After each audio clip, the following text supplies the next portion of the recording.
Hello there, you're welcome along to Friday morning's OTBAM, and it's another big weekend of sport coming your way over the next 2 days or so. It's probably going to be the biggest weekend of the Gaelic Football Championship, at least we hope so. It's round 2 of the Super 8s and the provincial grounds have been activated. The Open runs into the next couple of days. Rory McIlroy 2 under par, about to start his second round. He's rambling up to the first tee as I speak, and we're going to be chatting about the cycling as well a little bit later on. Geraint Thomas, the man of the hour, he held his yellow jersey by winning the stage at Alpe d'Huez yesterday. An incredible day cycling. We'll get the thoughts of off the ball Twitter personality Digger Form a little bit later on, and Barry Daly as well, a cycling journalist a little bit later on. Barry Ryan, I should say, sorry, a little bit later on as well, who's on Alpe d'Huez, who was there yesterday to watch it all and bring it to us before 9:30 this morning. We've also got an interview with Thomas Barr coming your way a little bit later on. You can get in touch with the show at Off the Ball AM, or you can comment on the streams on YouTube or on Facebook. And I'm delighted to say this morning that David Brady joins us in studio. A very good morning to you, David.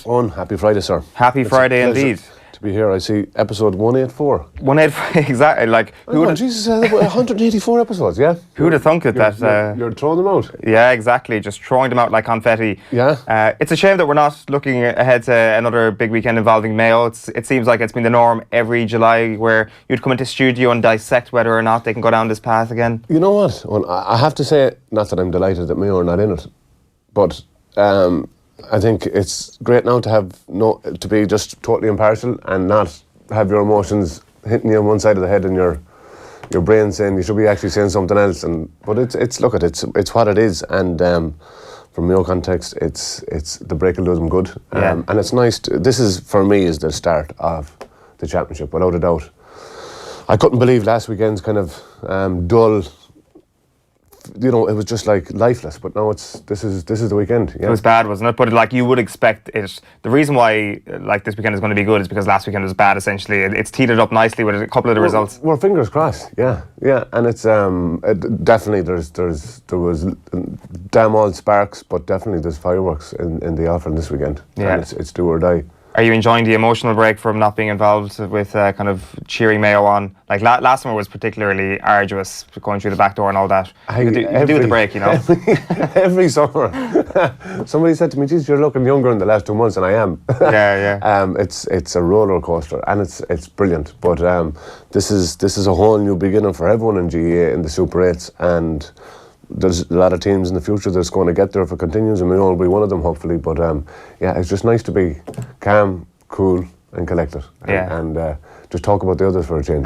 Exactly, they will be back, you would suspect. We are going to talk a little bit about Mayo later on in the show. Nathan Murphy is going to be on talking about the Open at Carnoustie, and himself and David here beside me are going to bring you news about the trip to New York next year. I know it's already getting ahead of ourselves chatting about next year, but it's an interesting story. We'll bring that to you a little bit later on. As we say, a couple of interesting interviews coming your way a little bit later on, including Tom Barr, the Irish athlete. We were speaking to him at the National Sports Campus a little bit earlier on this week, so that's coming your way at around 9 o'clock this morning. But before all that, let's have a look at the sports back pages. OTB AM. Thanks to Screwfix.ie, championing the trade with a dedicated call centre. We'll start this morning with the Irish Independent. Park refusal, a terrible move, is the back page here, David, and it's a story that's rumbling on now for the last 24 hours or so. Venue rules can't be changed until 2020 despite outcry over Miller charity match. So it's the Liam Miller charity game that's set for Páirc Uí Chaoimh.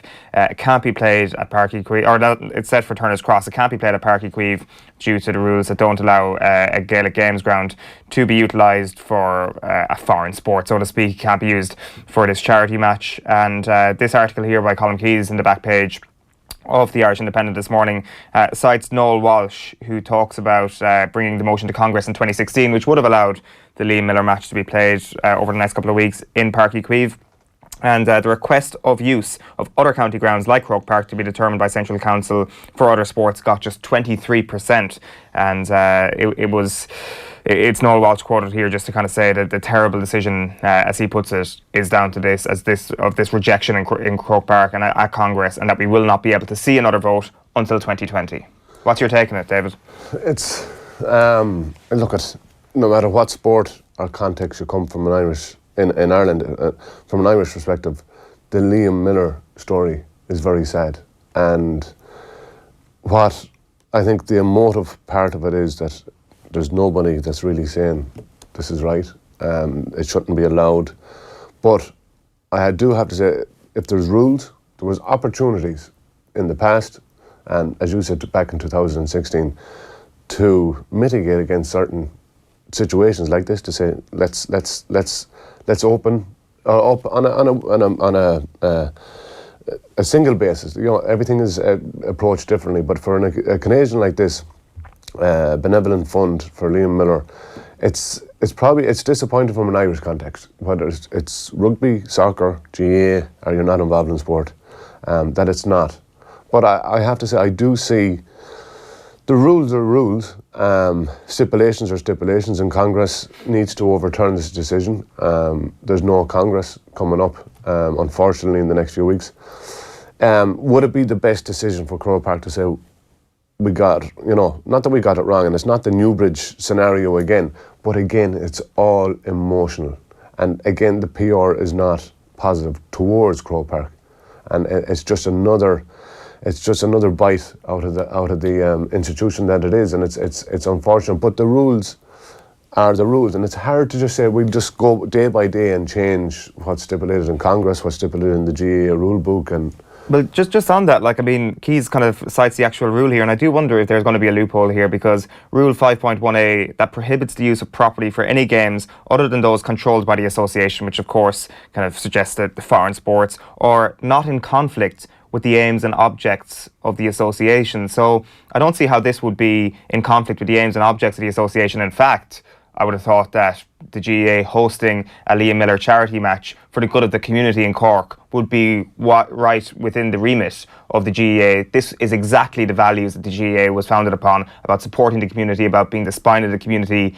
The Liam Miller charity match is a key part of the Cork community, and only a little over 7,000 people will get to view it. Tickets are on sale this morning. You suspect it is going to sell out in Turner's Cross. That's your, not a loophole, that's the reason why this thing should be hosted in Páirc Uí Chaoimh. And you're right, it's a potential PR disaster for the GAA, but you'd like to think that they're not thinking about the PR element of it, they're thinking about doing the right thing. Yeah, and look, we'd all want, and the guys in Croke Park would like to do the right thing. And I know they're probably saying it wouldn't be great to have, but at the end of the day, you have a rule book, and the rule book is stipulated and changed from Congress to Congress. And if they just, I don't think anyone in the, because there's a lot of rules that people like to change overnight, but they can't. And unfortunately, this is one of them. Now, I don't know, when's the Rugby World Cup? 2023. So that was going to be changed the next. Yeah, that was voted. So that's actually interesting. It's interesting that you mentioned that, because Colin Keys mentions it here as well. The 2013 motion at that Congress was carried by 93% to permit the 2023 Rugby World Cup to be played in GAA grounds. Now, granted, it's different because it was on a temporary basis, but only 23% voting for Rule 42 to be carried essentially in other grounds is a very small turnout. It's a very small yes vote for that. Why is that, do you think? Is it just kind of a control, that there's some paranoia going on? Again, and let's be straight, it's probably the soccer versus the rugby aspect. The history and tradition of soccer emanates from a close neighbour in England who was the enemy for a long stage, and that's not the way it is now. But there's still a certain it still resonates to a lot of people where rugby is seen as just a diverse worldwide. It's still soccer, I think, is unfortunately seen as a memory of the past, and I think that's the difference. And again, people are told this is good, this is what we want, and it's a pretty archaic view, isn't it, to say that soccer is that's the enemy. It resonates from the past, and if it was rugby. Now, with this situation, it wouldn't be overturned. But I do think that Gaelic people have a lot more openness to rugby than they would soccer, which is the irony, obviously, behind and wouldn't be overly surprised if what you're saying is actually in the minds of a lot of people voting at Congress. But you just think the irony of it, Englishman Ed Sheeran sells out Páirc Uí Chaoimh. Irish delegates will not allow English sport to be played at Páirc Uí Chaoimh. Yeah, and the Bruce Springsteens in this world and everything else. You know what? Forget about it. Will be good for a family in a small, in a local community to benefit from something that's there already. And again, the Miller family from Páirc Uí Chaoimh, we'd be great for Páirc Uí Chaoimh as well, because it won't be full for another 2 years. Yeah. It's only the hurlers that's going to fill it. I don't know what was the lead-in, what was the negotiations with it. You know, it seems to be now the tickets are gone on sale. I think we've only kind of heard this in the last 3 or 4 days. You know, was the right people approached? Probably what, and I think Cork County Board were open to it. But the rule book stipulates that it needs to be Congress. And at the end of the day, the rule book is the rule book, and emotions sometimes can't outweigh a rule book, unfortunately. Now, look, it's not, Croke Park is open. You're not going to have it in Croke Park, but could you have something like that? Because Croke Park is open to an opportunity like this. Like, the thing is that, like, our colleague Darren Cleary outside made a very valid point before coming on air, that who's going to punish? Like, what's the punishment here if the GAA break their own rules and goes ahead with this? Like, what's the consequence here? I'd imagine. I'd imagine there's not going to be any. There isn't, but you're setting a precedent. Setting a precedent. You're setting a precedent, and I know, and you take all the emotion out, but you're setting a precedent. That's whatever is in the rule book is. The emotion is quite important in this case. Pardon? The emotion is quite important in this case. It's everything about it. Because put yourself in the situation. Owen, put me in the situation. You're going. It could happen to any of us, and it's people trying to do a good cause for a good family in a good part of the country, which is a sporting context. Cork is, you know. And you'd like to think that the GAA would actually feed into that a little bit and help them out and actually you know make what? one little loophole. You can't. Unfortunately, what's in the rule book is in the rule book, and you just can't change and turn page and tear out a page from a day-to-day basis. In a lot of organisations, never mind just the GAA, but the way the GAA is structured it is probably the gap between Congress and possibility of changing rules is it's immense, and it's unfortunate, and there's no one in the country that's saying it should be anywhere else but Páirc Uí Chaoimh. Like it's. I think I get the sense that you're bringing a sense of realism to it. It's like you think it's not going to be changed, but it should be changed. Oh yeah, and look at it's. See, the whole Newbridge or nowhere thing was the emotive, the wave of emotion was going. We deserve this, and on this context, without a doubt. Liam Miller played for, I think it was Éire Óg in Cork. He was a member of the GAA in his youth as well. But it's the emotive part of it that emotion will get you nowhere in the reality of rules, context, and what's written in the legislation. It's only Congress that can overturn that. Yeah, just to reiterate as well that they do say that it prohibits the use of property for any games other than those not in conflict with the aims and objects of the association. So hopefully, I know you mentioned the rule book, but hopefully someone might realise that this is not in conflict with the aims and objectives of the Gaelic Athletic Association. The front page of the Irish Examiner sports section this morning is Man with a Plan. Risky approach pays as McIlroy makes impressive start to Open Challenge. Were you watching any of this yesterday, David? I was probably more interested with his shoes than anything else. Nasty was written on the bottom of the shoes in case you didn't see it. And it's again he's not going the cautious route. Has he been nasty, or has he been is he going? Again he's reiterated this morning. He's totally aggressive. Is the putting practices? He's just on the green there. He's on the dance floor in 2, I think. Yeah, I think that's a birdie putt. And again, he probably needs a change of mindset as well. He just kind of needs to be. I think in the last few competitions, he just hasn't had that spark about him, and maybe he's psychologically changed. I know a lot of athletes try and say, you'd see a lot of rugby players with things written on their wrist. I think it was one of the tennis players in Wimbledon had dad written on the side of her shoe, and for every time she'd go up for a serve, she'd always touch the side of her. And it was a memory of her dad who had passed away, and she said it was the first picture that was ever taken that someone actually spotted. She had written in biro dad. But he's setting a mindset and a frame of mind that's going right. I presume you didn't have anything written on your shoes when you were playing? No. Sometimes I had "Get Me Out of Here" written on the soles of my shoes. But no. We had I think Ice was the most Lances out there. And that's about 25 years ago. Ice is in ice in the veins sort of thing? Intensity, concentration and effort. Right, okay. Yeah. That was what you were thinking. Well, that's what we were supposed to be thinking.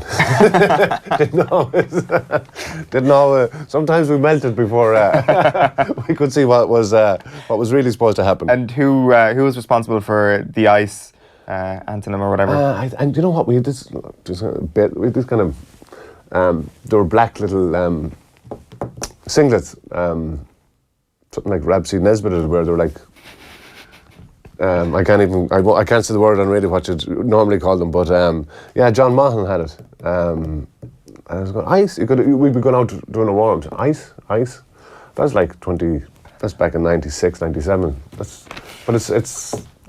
what you had. Your little acronyms, little injectors, they call them now, are sparks. That if you're in a, massive amount of the rugby players have them. On the wrist, on the tape. Yeah, and it's initials, or it's something that or if it's one part of their game. But yeah, it just brings you back into your zone.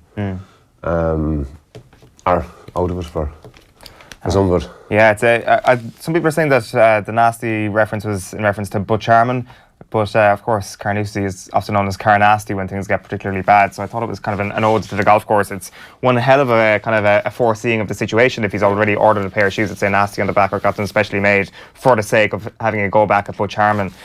So it's interesting. There is that picture as well on the front page of the Sports Friday section in the Irish Times. There's Rory's shoe showing there as well. Aggressive game plan puts McIlroy firmly in the mix. Dundelay's surgery then on his hand to post opening 71 at Carnoustie. It was a good old day for Dunn as well there yesterday, Paul Dunn. It's just he's on the green at the moment, Rory McIlroy. We'll bring you up to speed on what happens once he gets the putter out there. That is the Irish Times this morning. We'll show you the Irish News now, actually. There's an interesting story here. Tyrone put the squeeze on Dublin. This is Cara O'Kane's story here. Of course, you can see McGeary comes in to the side for McCarran. That's their one change to the game from last weekend. But the headline there, Tyrone are going to close the dimensions on the pitch. They're going to make the sidelines closer together. It's very much because of what happened in Croke Park last year, David. And it's a shrewd old move by Mickey Hart here. Yeah, well, I suppose there's a rule book again that says that every pitch has to be certain dimensions, but by even saying it there now, or by being put out there, automatically that's going to create the impression, even for the Dublin players, they're going to listen to it, they're going to hear it, that it's going to bring it in a little bit closer in terms of, and for me, it's not about the size of the pitch, it's not about the length of the pitch. There's going to be a physicality there. And I think it's important that Tyrone get that physicality, because I honestly, for last year's semi-final, I can't remember a team being unable to put in a tackle for as long as Tyrone. It was incredible. It was, you know what, it was incredible at the time, but it wasn't something you were constantly looking, but it was to look back on and you're going, oh my, did nobody put an absolute hand on any Dublin player? I think it was up in the 22nd minute, and Colm Kavanagh got the first actual tackle in. So for Tyrone, and again, it's a whole new dimension. It's a championship game down in Omagh, Dublin travelling. They're out of their comfort zone. Now, they haven't looked very uncomfortable anywhere in this world in the last 5 years. But it's a whole new world, and I can't wait for it. Now, it's going to be very important the way that Tyrone, not set up, they have got to entice Dublin into a physicality. And look I'm being straight. I cannot see 15 players from each side staying on the pitch. That's the truth. I cannot. Another Battle of Omagh. You know what? And that's what you'd want, because you if you can't bring, and this is the reality, if you can't, and not a lot of teams have been even able to bring them down to another level. If you can't get to Dublin's level, sometimes you have to bring them down, not to your own, but to a different level. And again, the whole setup from Mickey Hart's perspective, he's got to entice them into a battle. Yeah, no question. We will preview that in a little bit more depth in about 10-15 minutes time. Let's go to Carnoustie though for the time being. Neil Treacy is standing by. Neil, Rory's just walking off the first green. What happened? It's a par own. He was in perfect position for a birdie, actually. He took the driver out of the bag again on the first tee like he did yesterday. Yesterday he put it in the bunker, but today he left it just a little bit short of that bunker. It was absolutely perfect drive, 77 yards from the hole, and he laid up. He left himself a little bit too much with the birdie putt, probably about 12 or 15 feet, and that birdie putt just missed, but he has gone to the second now with a par, so he is still 2 under par. That's 3 shots back from the leader, Kevin Kisner. Now, the only mover so far today has been Ryan Moore, who has birdied the 3rd hole to get up to 4 under, joining Xander Lombard, Eric Van Rooyen and Tony Finau on that mark. The other people in contention, really, the big names, you've Justin Thomas and John Ram, both 2 under. You have on 1 under par, you've Ricky Fowler as well, and also Henrik Stenson. Of the Irish, Padraig Harrington goes off from 5 over shortly, in just before 10 o'clock, I should say.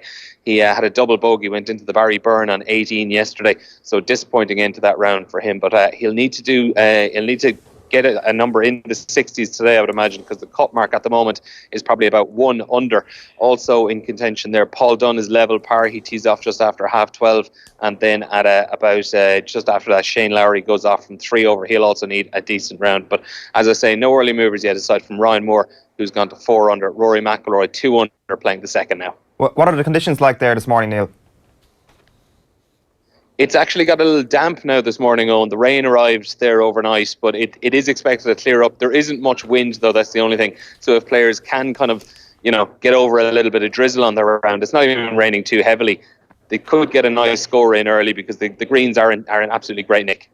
Neil, thanks for that. We'll chat to you at 9 o'clock again there. Neil Treacy live from Carnoustie for offtheball.com. Let's have a look at the back page of the Racing Post this morning. Tiger stays in the hunt is the headline. Woods 5 off the pace, but McIlroy is favourite. Interesting movement in the market. It's not exactly a high octane top of the leaderboard, but just lurking below them on 2 under par after that open par there this morning is Rory McIlroy, lurking on 2 under. The back page of the Irish Daily Mail this morning is Raging Rory. McIlroy hits out at Sky analyst, "I'm no robot."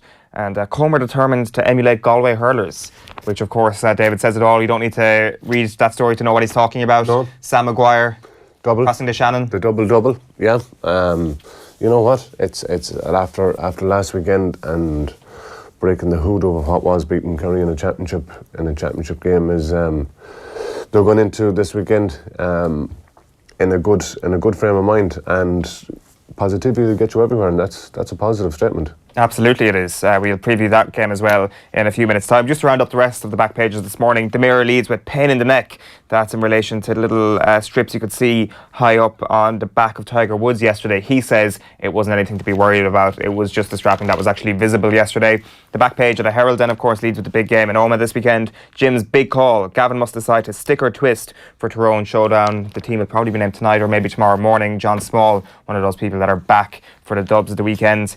This is actually an interesting one, David. The Irish Daily Star leads with gagged. New RTE sport chief in warning to his pundits. This is Declan McBennett, who was interviewed in Gaelic Life, and Kieran Cunningham just carries the quotes this morning. He says that elements of RTE's punditry, such as Pat Spillane calling Tyrone side of play puke football, Joe Brolly saying you can forget about Sean Cavan as a man. McBennett says there's an onus on RTE to be critical, but to be conscious of what is being played out in front of you. The message that has gone out to all the analysts is that there are no personalised attacks allowed. What do you make of that? And says, I admire his approach, but I admire his balls when it does happen. To say, right, that's not allowed, and that's not going to be happening anymore because you're not going to be on the panel. And will them boys sit in their hands and keep their tongues in their mouth without having personal attacks?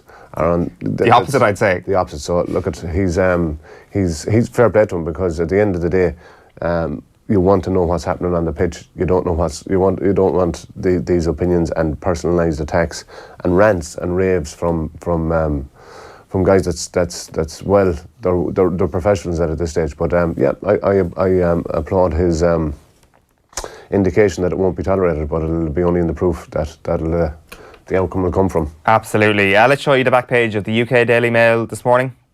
It goes Raging Rory. It's the same as the Irish one, and Japan's shock move to land Wenger as boss. That's an interesting one. That's Steve Stammers, who we've had on the show before, I believe, and who's got very good sources when it comes to Arsenal Football Club. So that is an interesting development this morning, that Japan are supposed to be in for Arsene Wenger. He's getting a lot of Headlines, Rory, isn't he? It's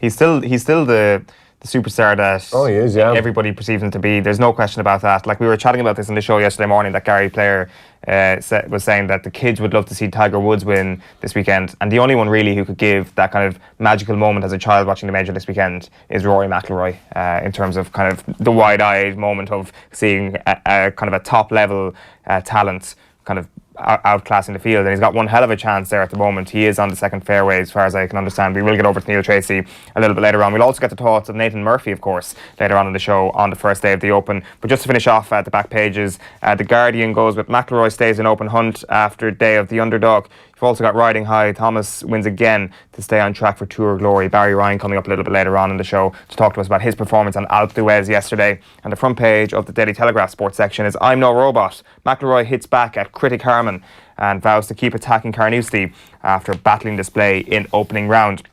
That's your papers for this morning. You can get in touch with us by tweeting us at Off The Ball, or you can comment on the stream if you're watching on Facebook or on YouTube. But before we get into our GAA discussion, here is Brian McGuigan on how Tyrone will approach Dublin's kickouts this weekend. An average team, you'd have to call them an average team like Roscommon, and that's what Tyrone's capable of doing to a team like that.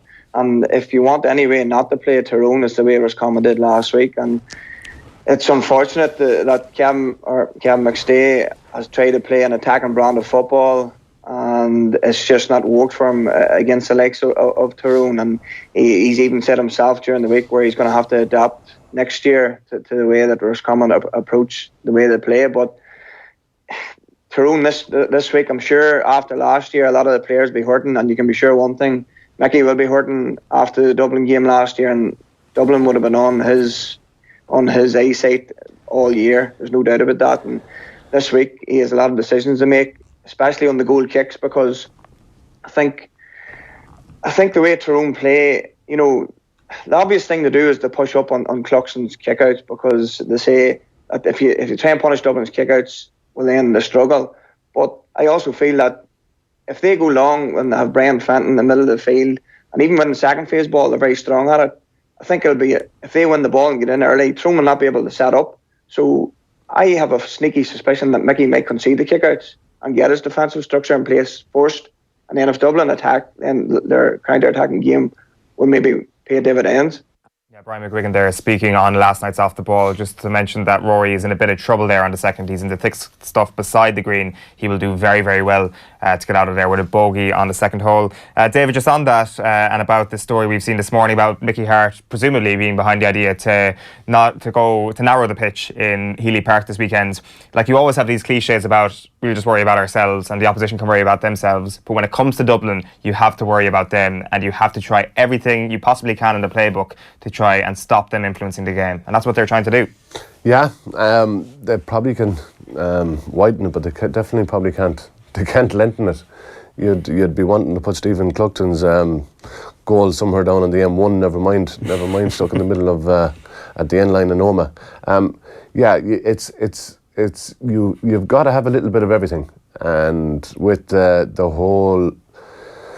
And I agree with Brian. You can't gamble just on upsetting their kickouts, because if you upset their kickouts, that's, what is it, that 4 or 5 kickouts out of 22, 23, maybe you're going to get 7, which is a massive day. But again, on the other 15 or 16 that you don't win, Dublin then will do you damage. And from a Tyrone perspective, they'd rather be more defensively set up, and I have to say the way they have, I think Stephen O'Neill has a major part probably to play in it this year.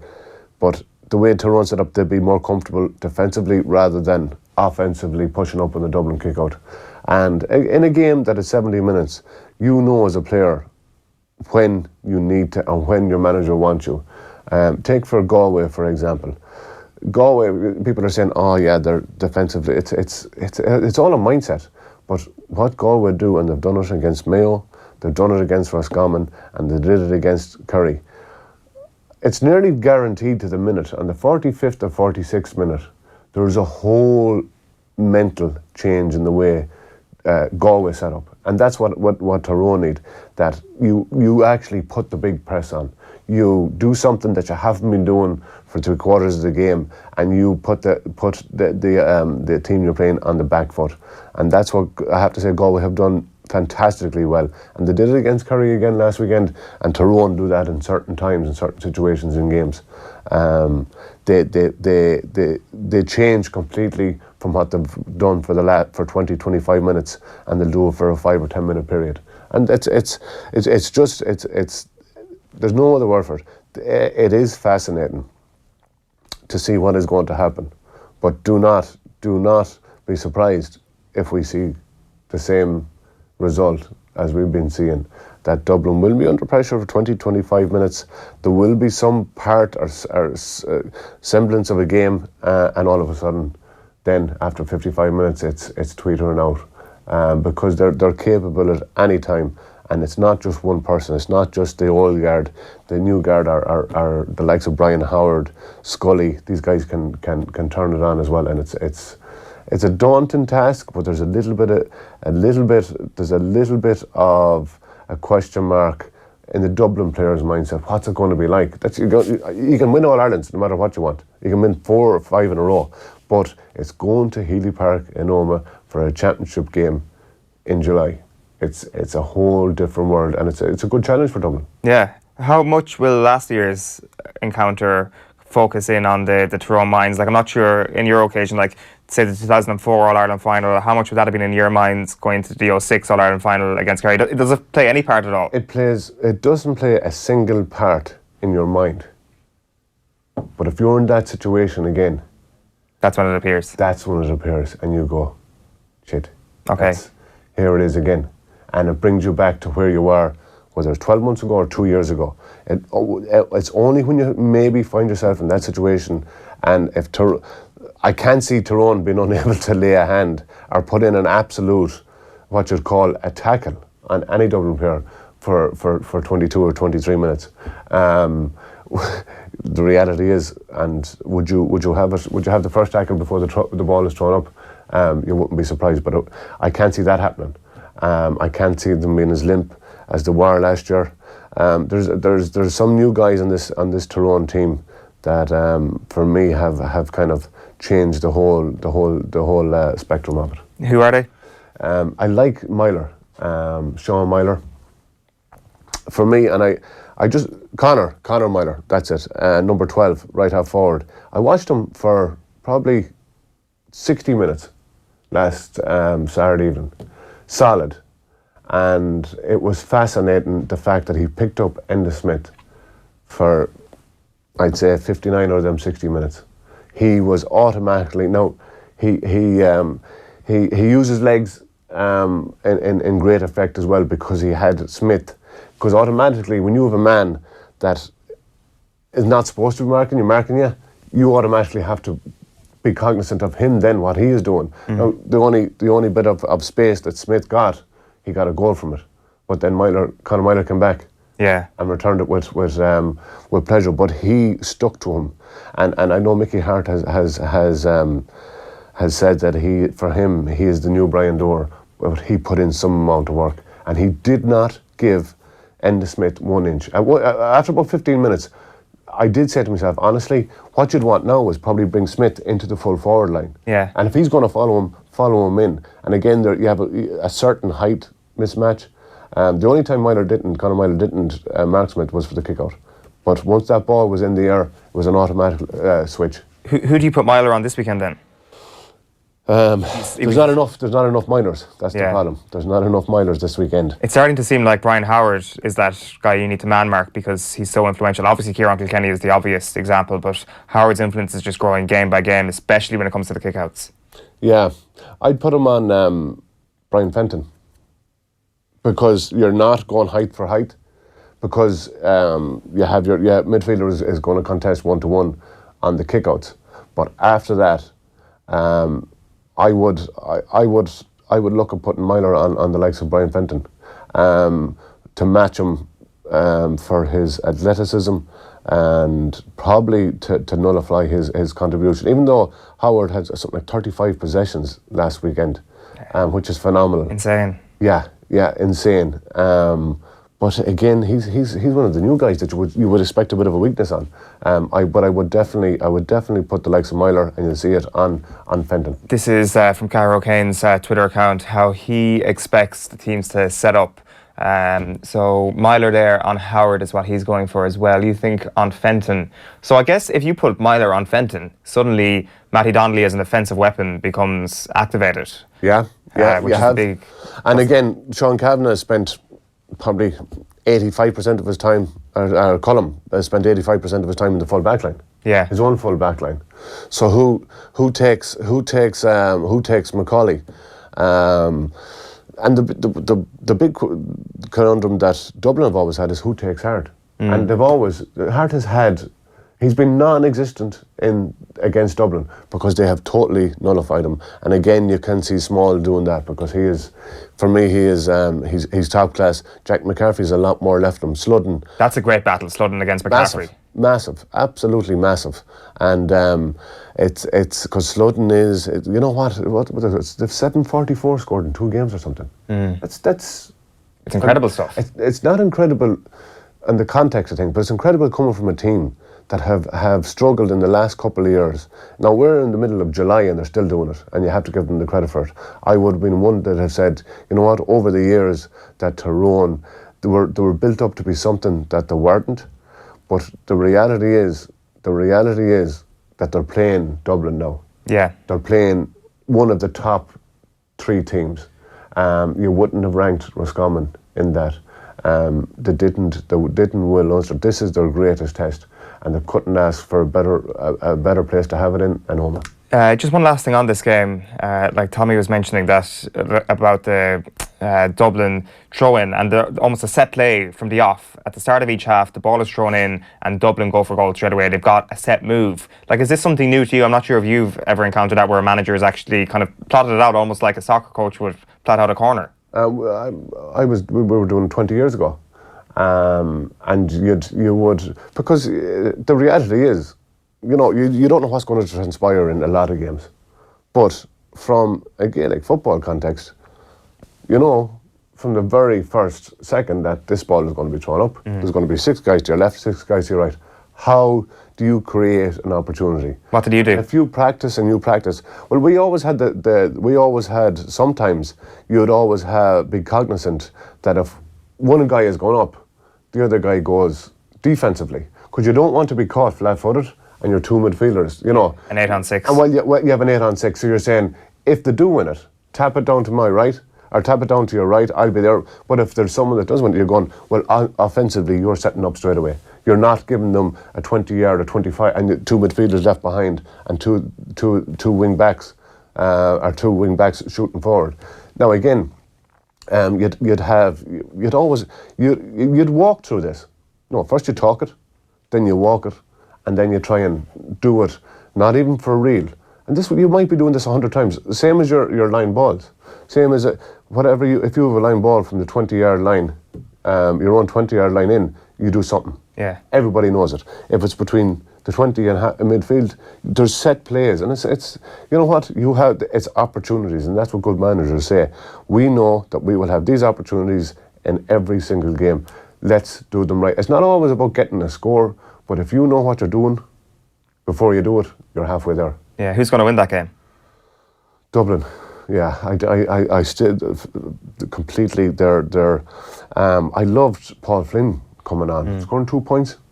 As a man said to me, Jesus, I thought he was retired. And you're going, he's just been injured, like, for, you know. Yeah. He's not, and he looks good. Yeah, he looks good. They still have the players, because now it's getting serious. And you don't want to be any other place in the world. I don't care if you play for Dublin or anyone else. You don't want to be on the bench. You want to make an impression. And even the likes of Merchant coming on the last day specifically to go to match up with McHugh.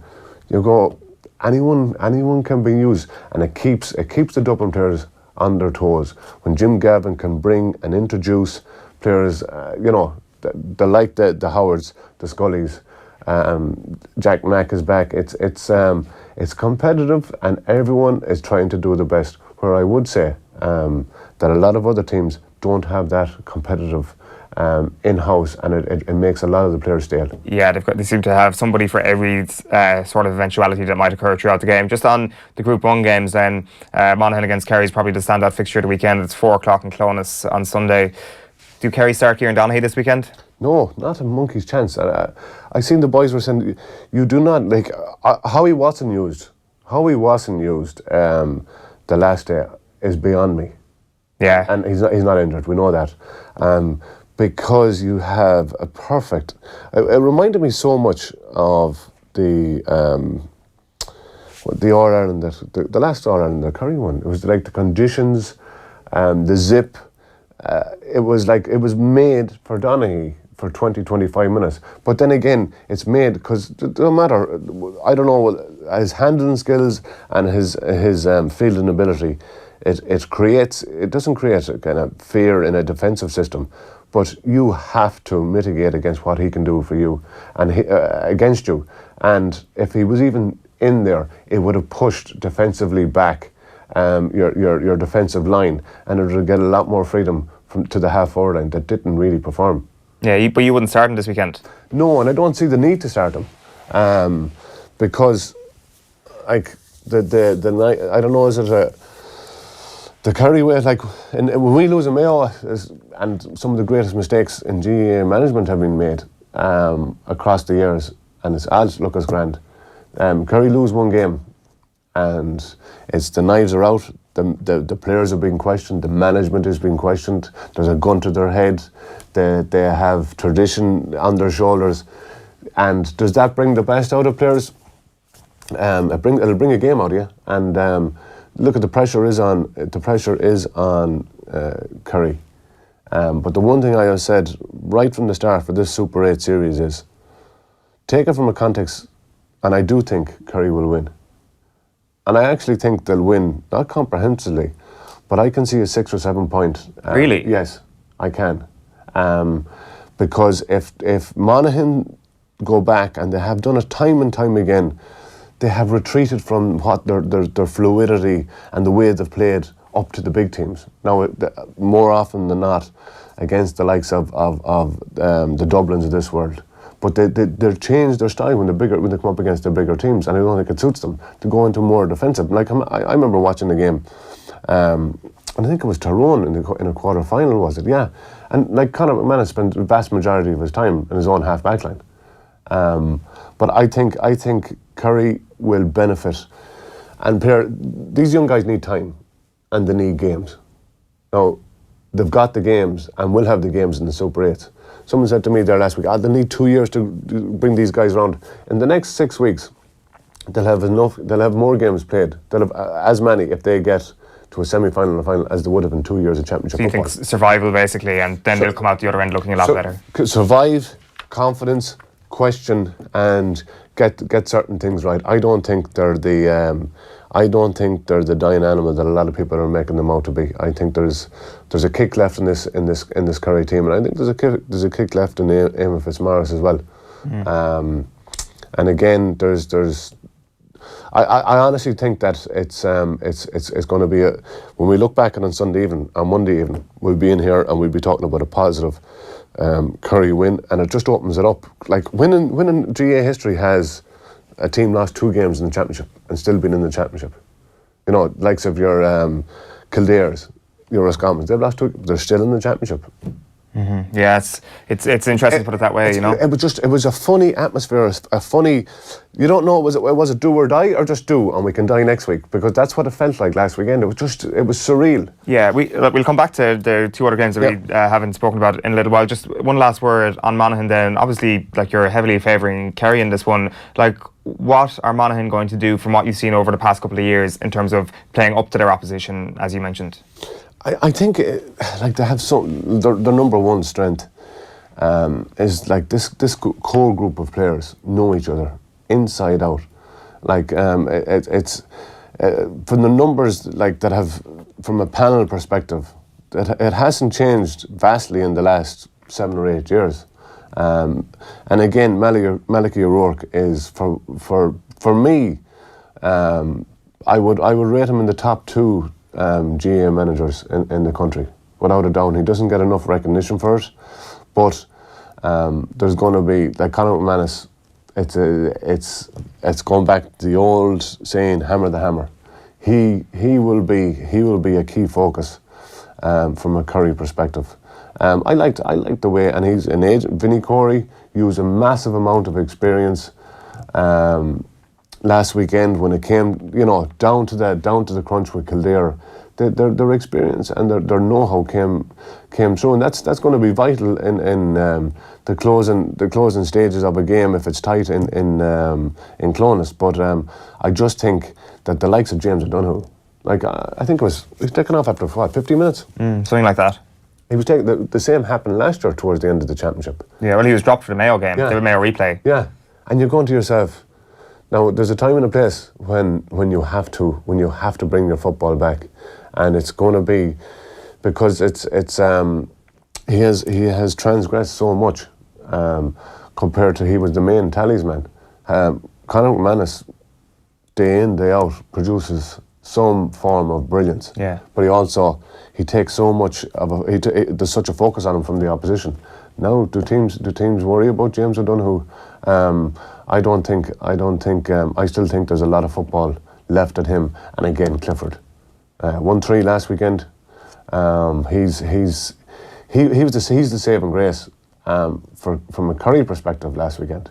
But there's a lot more. And look at everyone, all the Kerry boys are named them. Paul Geaney, David Moore, they need to be their heads are on the block, and it's tradition down there that the main players have to step up to the front. But it's going to be an intriguing weekend, and I just feel that there's a bite left in this Kerry team, or one or two bites. Yeah, well, you may well be right. We will talk about the other two games, the games involving Newbridge and the games involving Dr. Hyde Park in a little while. We're going to turn to cycling and catch up with Barry Ryan in just a moment. But before that, we've got an interview with former Cork star Daniel Goulding coming up next week. And here is a short clip, and he doesn't see the Dubs facing many problems in their quest for 4 All-Ireland titles in a row. Who's going to win the All-Ireland? I think Dublin still will win it. I think unless they're coasting at the moment, I don't think they've got out of second gear. The only fear I'd have for them is that if they stay in second gear a day, that they can't up it because they get caught. But I just think they've just too much quality at the moment. You see their bench come in, it's frightening. Yeah. Jim Gavin seems to have this set up now where he has everyone champing at the bit to get in. No, it'll be interesting up in Oma. It'll be a different kind of game, something they're not used to. But even if they were to lose that game, there's still going to be an All-Ireland semi-final in Croke Park. You'd imagine so. I'd imagine, look, at the end of the day, they're still going to be very hard to beat.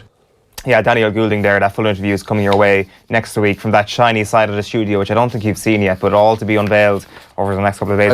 I'm impressed with it. We've cleaned up the place, David. Yeah, Tommy's told me now that I better start facing you and stop lounging in my seat. No, sure, you're just watching the golf. Yeah. But McElroy, by the way, saved. I could stay here all day, but unfortunately, man has to work. Oh yeah, unfortunately, you've got to do a bit. Yeah, I suppose, got to do a bit. Sure, you can talk nonsense, and I can just sit back and watch the golf if you want for the rest of the show. It wouldn't be something I'd be accustomed to.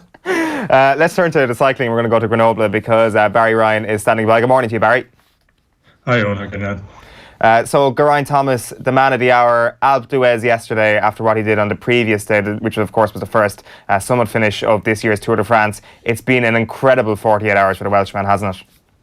Yeah, it is. I mean, there was the cycling historian Cillian Kelly pulled out a statistic yesterday that said that only 2 riders in history before Geraint Thomas had won back-to-back summit finishes at the Tour de France, and the first of those was Fausto Coppi in 1952. So I mean, what he's done over the last 2 days is the kind of it's akin to a baseball player, replicating a Babe Ruth record, or a hurler doing something that Christy Ring did, and that's coming from a rider who, in his career was a track specialist and a classics rider. To do that at this point in his career is really remarkable, yeah. Yeah, talk to us a little bit about that history of Geraint Thomas. Where has he come from to arrive at this point? 32 years old, I think. Obviously, a lot of cyclists, especially climbers, can develop quite late in their career. Just how quick has this explosion of Geraint Thomas as a GC contender been? Well, it's funny. It's actually been quite slow burning, but it's rather than incremental. He's sort of made improvements in kind of big installments every couple of years. But the irony of Thomas, I suppose, if you go back to the very start of Team Sky in 2010, their mission statement was to win the Tour de France within 5 years with a British rider. And Thomas, I guess, really would have been sort of the prototype of the kind of rider that they would have been looking to develop into a Tour winner in the future. Obviously, Bradley Wiggins' sort of very dramatic metamorphosis into a Grand Tour rider after, a few years earlier being, essentially finishing the Gruppetto every day, sort of saw the likes of Thomas maybe put to one side, and then Chris Froome emerged from left field, and again, a rider like Thomas was sort of put in the service of Froome as opposed to being developed in his own right as a Grand Tour rider. That's so, to the point that if you went back to, we'd say 2011, which would have been Thomas's third tour, his second with Team Sky, and if someone had said to you at that point that, well, Geraint Thomas will be in contention to win the Tour de France in 2018, that would have been a hell of a lot more believable than Chris Froome is going to win 4 tours in the intervening period. At the same time, I mean, Thomas's level of performance is incredibly high at this tour. I think for all sorts of historical reasons, we're naturally sceptical, about anybody who's performing at this high level at the Tour de France. And there was a great line in L'Equipe this morning just about that Thomas is also paying a price for the team that he rides for. There's a line from Alexander Roos which says, the Welshman can confirm that when you wear the jersey of the British team, suspicion is as contagious as herpes. So that's the situation we're in. That's an interesting line. It's probably true though, and he will be a victim of what's being said about Team Sky, but ultimately it's not just about what's been said about Team Sky. It's not just about the salbutamol adverse finding and what happened pre-tour. There is also what we've been watching over the last couple of days, utter Team Sky dominance on the climbs, the way they've controlled the peloton at a relatively quick speed, let's not forget, and managing to break away, especially 2 days ago when you felt that Chris Froome really could have broken away and maybe not won the stage, but finished second if he really wanted to. And you do get the sense that there is a level of control here from Team Sky and the peloton that we haven't seen since you know who. And that's not to cast any aspersions or anything, it's just pure optics. Yeah, I mean, again, there are various ways of looking at it. I would consider myself very skeptical of Team Sky. But on the other hand, there is, they've spoken for years and years about these marginal gains, which is nonsense, really. I mean, the biggest gain they have is the huge budget they have, which means that they can, assemble a team full of potential Grand Tour contenders in their own right, who are then put in the service of a leader. So, for instance, yesterday, Eoin Bernal, who's still only 21 years of age, but is sort of a kind of a blue chip prospect for the future, they were able to sign him up and have put him in the service of Froome and Thomas in this race. But that said, Bernal is still only 21 years of age, and we saw him yesterday riding on the front, burning off guys like Nairo Quintana, putting Dan Martin into difficulty, Jakob Fuglsang into difficulty. It is, and considering how Bernal had seemed to struggle actually a little bit the previous day, for him to recover that quickly and produce that kind of performance yesterday, of course, again, it makes people, I suppose any kind of level of collective dominance like that makes people suspicious, because it, like you said, it raises memories of dominance of teams in the past. Yeah, for sure. We just had an image up on screen of Geraint and Chris Froome celebrating together after the stage win for Geraint Thomas. There was also a video emerging last night of Team Sky celebrating with a little bit of champagne in their champagne glasses, and Geraint Thomas and his teammates, sans Chris Froome, I should say, in the video, not celebrating with him. He's probably on the other side behind the camera, but it's all drama. It's a soap opera we all want to buy into at this point. What is the relationship now between Thomas and Chris Froome? It seems very happy, and Thomas said afterwards that Froome is still the man, he's still the leader. I would assume that I would imagine that there are tensions there, because you go back to the winter. Thomas is obviously, even though he's never finished higher than 15th in a Grand Tour in his career for the last few years, he's always been kind of given this promise that he could lead Sky in a Grand Tour, the Giro or the Vuelta. So he was all set to lead Sky at the Giro this season, but then in November, after Froome had been offered big bucks by the Giro organisers, he threw his hat into the ring to ride the Giro, and Thomas got bumped to ride the Tour. supposedly in support of Froome. But all season, Thomas has been saying, well, I'll probably go, I'm going to go to the Tour as co-leader, and he's been, quite firm in that. So I think, Thomas is obviously saying all the right things, that Froome is the leader and all the rest of it, but I don't think he's not just going to step aside and let Froome win the Tour. And in many ways, it's sort of a replay of the 2012 Tour, which was the first Tour that Sky won, where there was obviously this leadership contest between Wiggins and Froome, where Wiggins Froome was the stronger rider, and Wiggins was the anointed leader because he, I guess, was more emblematic of the British track program and the sort of the image that Sky wanted to project of itself to the British mainstream. How on that occasion, Froome accepted the hierarchy, but here it's a bit less clear as to how this is going to play out over the rest of the Tour. I guess the big factor that Froome would be considering is that Thomas has never really done it over a full 3 weeks before. He's always liable to have a very bad day, or he also seems to have a remarkable record of crashing at important moments. So yeah, we'll see. I mean, I suppose the other thing is the other echo of 2012 is again in 2012, because Wiggins and Froome were such, and Sky their dominance was so surprising. There was considerable suspicion, but then that kind of got overtaken and in the narrative by this narrative of the sort of the internal rivalry between the two leaders, and to an extent that might happen again here. Although at the same time, as we saw on the podium yesterday in the finish line at Alpe d'Huez, Geraint Thomas was booed, took the boos for Froome and for Team Sky as a whole, I guess. Yeah, it's interesting. Like, Dave Brailsford must be rubbing his hands at the moment because he's delighted that they've got this subplot going on. Everybody is kind of getting a little bit reminiscent of US Postal. They're remembering the salbutamol case, but ultimately there is this other thing that I'm sure Dave Brailsford will be doing his best to big up the soap opera element of this, because ultimately it doesn't lead to the other questions being asked. And I did also want to dig a little deeper into what you said there about the conclusion at Alpe d'Huez yesterday. Has that been indicative of the Tour as a whole at the moment, that if they're going up the climbs that they're getting a hostile reaction, everybody in Team Sky, or is it just focused in on Chris Froome still?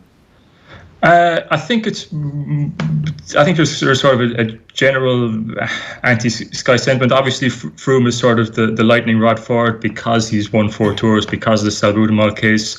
But obviously Thomas, as he can confirm, from yesterday, was booed on the podium in the yellow jersey. And the thing is, you talk about that this is great for Brailsford, that he can big up this internal rivalry, but Thomas in particular.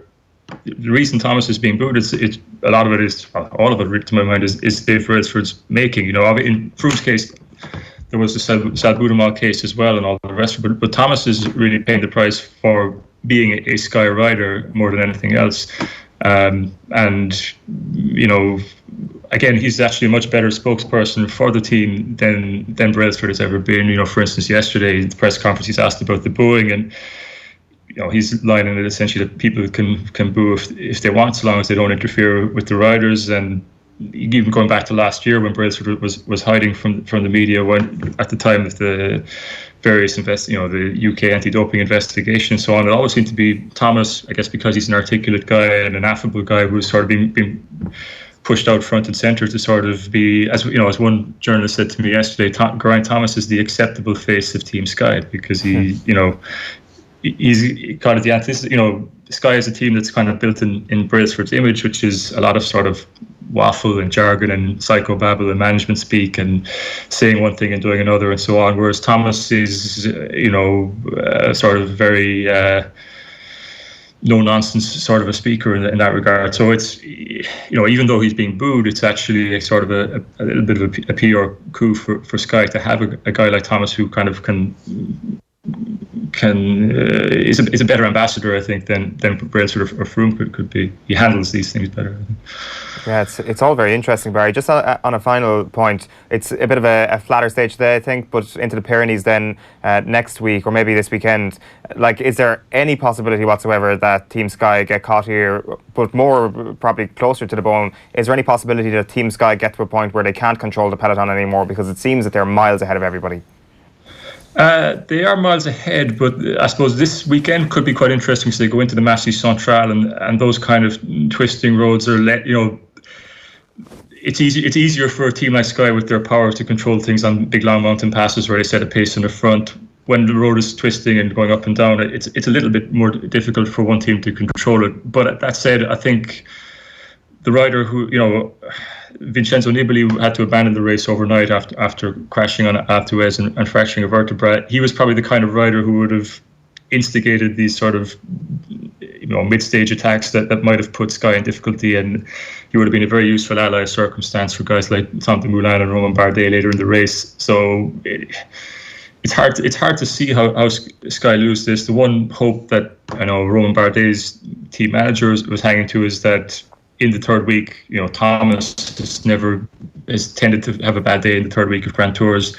Froome has already done the Giro and logically should begin to suffer in the third week, although as we saw on the Giro somehow his performance actually improved in the third week. But and maybe so we'll see how those factors play out. But I would agree, you look at the collective strength of Sky and the strength of the two guys they have first and second overall, it's hard to see how they don't end up winning this.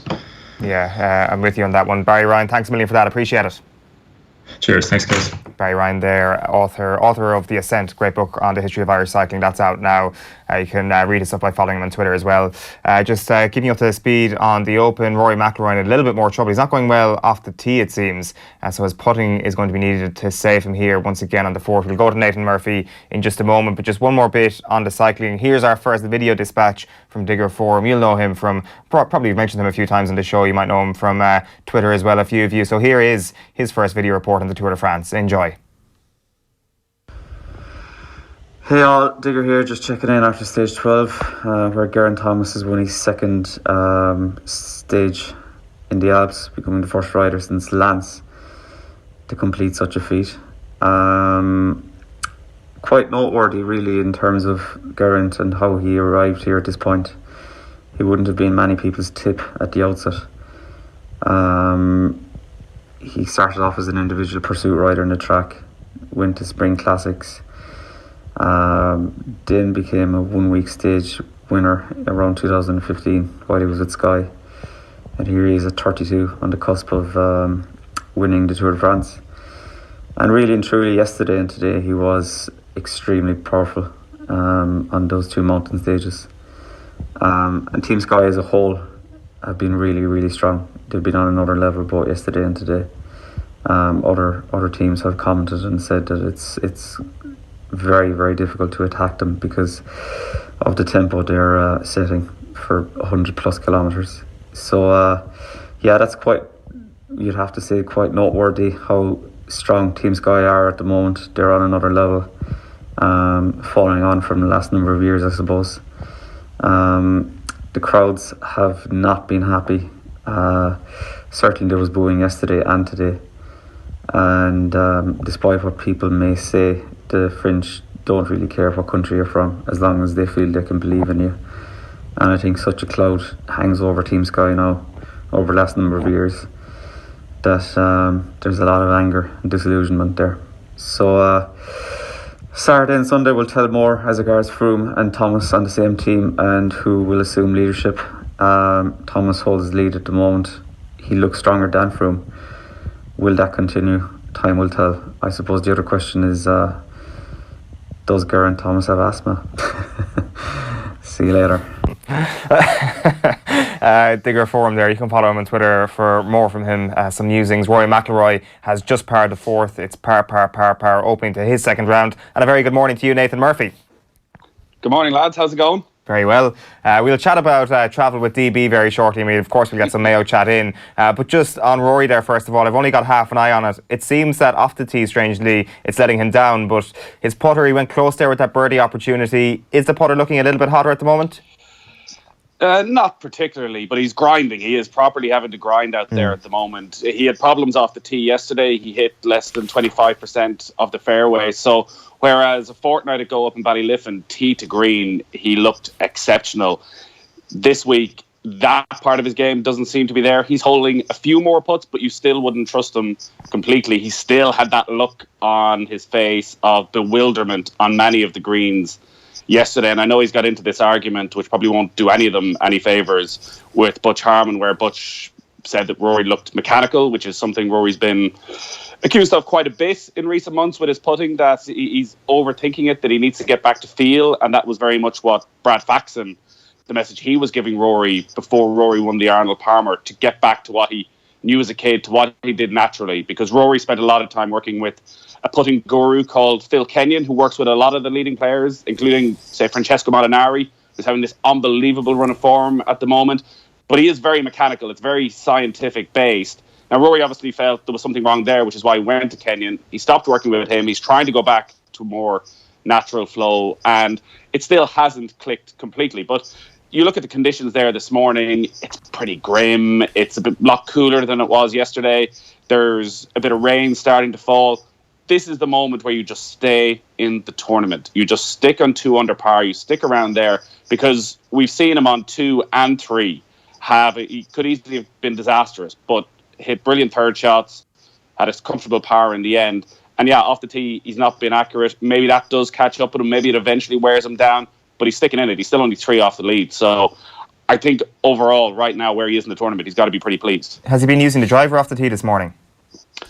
I saw him hit driver just there on the 4th, which was a pretty wild one out to the right-hand side. It's been his approach shot. So on 3, he took iron off the tee. He laid up in front of the pop bunkers in the middle of the fairway, and then it was his approach that was off, which is something that, again, has been more of an issue that has probably fallen under the radar, because everything is so focused on his putting that he's given himself too far for his putts, that his wedge play, which was generally have been exceptional, hasn't been up to the usual standard. Now, he did look very good at Ballyliffin, but this week it's not clicking. But as I say, conditions pretty difficult right now. It's whether or not he has one of those, what feel right now like a freak run on the greens. It's so interesting watching him, because we're traditionally used to seeing and accusing Rory of the shoulders slumping, and if he doesn't have a birdie, doesn't have a par, if he drops shots and the game gets away with him, he sort of struts down the fairway, pretty pissed off with life. Whereas now he's so animated whenever he misses a putt. He looks around at Harry Diamond, they're trying to weigh it up. Did he get the break wrong? He can't quite figure out what he's seeing, and maybe he just can't figure out link screens at the moment. That he said that at Ballyliffin after the first round up there, that he was coming from playing in America for 3-4 months, that he just hadn't played links golf in a long time. It doesn't feel as though he's fully figured them out yet, but he's only 3 shots off the lead. Yeah, like there is, I wonder, am I getting ahead of myself thinking that there were shades of like 2014 maybe off the par saving putt on 16, I think yesterday, where he was doing that when he was winning majors in that summer, where it wasn't the birdies he was making, it was the saving of par, which is obviously has killed him in the last couple of majors. Like, am I getting ahead of myself there? Is there just an element, as you say, the body language is looking a bit better, that the old Rory might be coming back just in little increments over a period of time?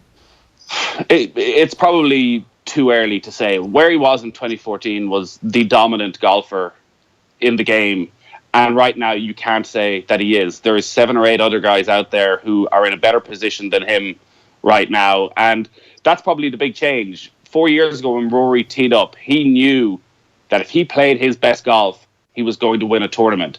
I'm not quite sure that Rory believes that anymore, or he should believe that anymore. When you look at the way that Dustin Johnson is playing, Justin Thomas, John Ram, these guys can now match Rory McIlroy, and that's something that's probably been quite difficult for him to get his head around mentally.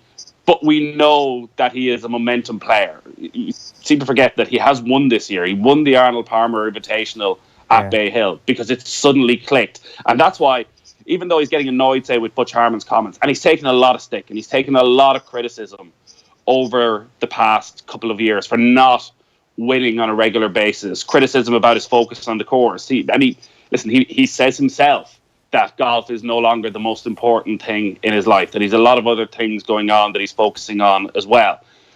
But the reason people criticize him, it's more frustration than anything else, because they've seen what he can do. They've seen the talent. They've seen that he can be comfortably the best player in the world, and they want him to get there again. Whether it's going to be this week, I still think it's too early to say. This is the probably stretch that could define his week if he just hangs tough in there, because we're coming up to, if conditions don't improve, and I don't think they're overly expected to over the next couple of hours anyways, that back 9 is treacherous. And that's one of the reasons that on Sunday, I know there's a lot of good sport on, Carnoustie, the back nine of this Open is going to be spectacular on Sunday because it breaks men. You just look at Sergio Garcia and Jean Van de Velde. Those final 4 or 5 holes, when it's starting to chill at about 5, 6 o'clock in the evening, it is going to break a couple of guys. Yeah, it's exciting stuff. The only thing though, Nathan, I'm not sure does it get to you, does it get to the real golf aficionados, but it's just the high calibre of player up near the top of the leaderboard. You do feel you need Rory to stay up there. You need maybe a Spieth come back. I think Dustin Johnson's probably a little bit too far out of it. And you think about Tiger as well. What did you see from his game yesterday that could give us any sort of hope that he might get himself into the picture come Saturday or Sunday? For Tiger? Yeah. Well, if you look at when players teed off and the best scores, Tiger had the best score of anybody who teed off in the last 3 hours. It's sort of a strange setup at the Open because it's such a long day where they tee off, the first group go out at 6:35 this morning, and you have players still teeing off after 3 o'clock, you have players still on the course at 8:30 in the evening.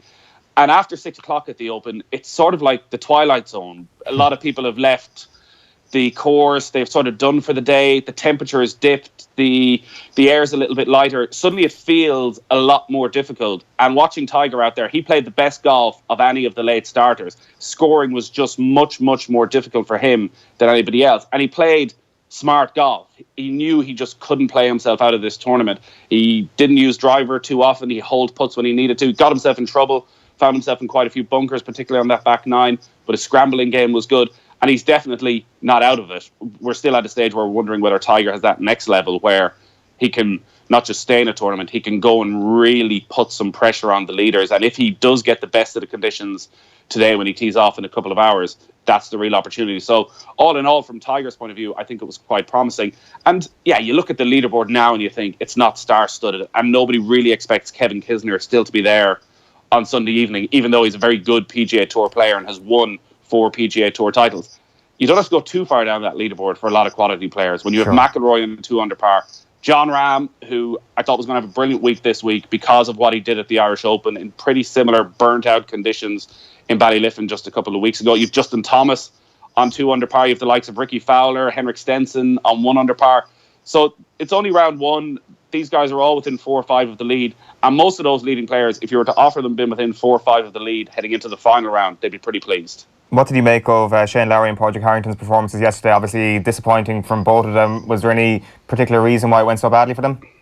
Well, Lowry was seriously frustrated when he came off the course. A 3 over par round. I think he had one bad shot, one bad hole where it just got away from him. And he was saying that he's not particularly enjoying golf, and golf isn't particularly enjoying him at the moment. He's just having probably the most difficult spell of his professional career so far, where he can't get it to turn. He felt at the Irish Open that he was playing good golf. He just wasn't playing it for 4 consecutive days. There's always an expectation around him this time of the year because we're playing links courses.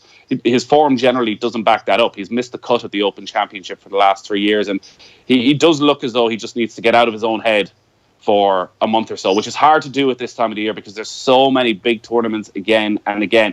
And it must be wearing him down because we're 2 months away from a Ryder Cup. He would have expected he would be in the picture for that at the very least. And unfortunately for Shane, right now he's not. For Harrington, it got away from him at the end, double bogey on 18. And we saw what he can do in the first round of Ballyliffin, and he ended up missing the cut. There's just a lack of consistency from Harrington. He doesn't seem to know what's going to happen when he goes out on the course. So how does anybody else? But Lowry on 3 over isn't out of it. Harrington on 5, you probably would say there's a pretty good chance he is. Yeah, good news from Rory's perspective anyway. He's teed off with an iron in hand on the 5th, and it's gone right down the middle of the fairway.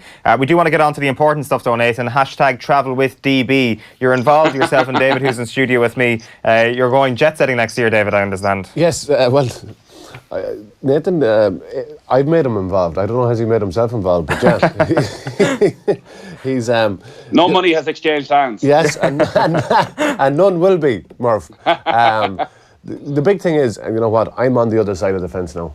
As a man said to me, I am once like you are now. I'm a supporter for Mayo, and it is for me the greatest fun, opportunity and experience to be and now Mayo next May are playing on it's not official yet actually, the actual inclusion of New York is not official in the GAA Connacht GA Championship and the date, but it all things going well.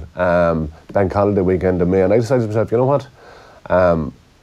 There's there's a group of us that are meeting up once a year, every year, that we used to play with each other in 96, 97, 98. We only meet really on them occasions. So we said last year we're going to go to New York for the championship game. So I said, you know what? My mother and father are travelling now, and I said, you know what? If I can put something together that will bring everyone together and not for profit, and we're going to generate some fund for charity. Not one single penny of it will go to profit or go to anyone except a charity. So there's 200 Ludemans going on a plane in May. We're having Nathan's one of them. Nathan's one of them. We're having an over for the match over there. Over for the match. Over for the match. Yeah. Kevin Kilban is on board. Good stuff. Nathan will be the MC. Do you know about this, Nathan? Listen, I'm hearing about it, and I'm happy with what I'm hearing. I just haven't heard no from him. He doesn't know he's doing the actually trolley service on the plane. But it's a step up from D2 the night before the All Ireland last year. Oh, don't worry, man. So this is going to be a professional outfit, and it's I cannot wait for it. And you know what, man, it's going to honestly. It's going to be memories for a lifetime, and it's we're trying to get a good price and to have everything. To not have people, going, where's Gaelic Park from the hotel downtown? It's 45 minutes, so right, everything is going to be laid on. But the wonderful thing is, I got tweets from people from Florida, Chicago, and Australia yesterday to say, you know what, we'd like to be part of that group. Class.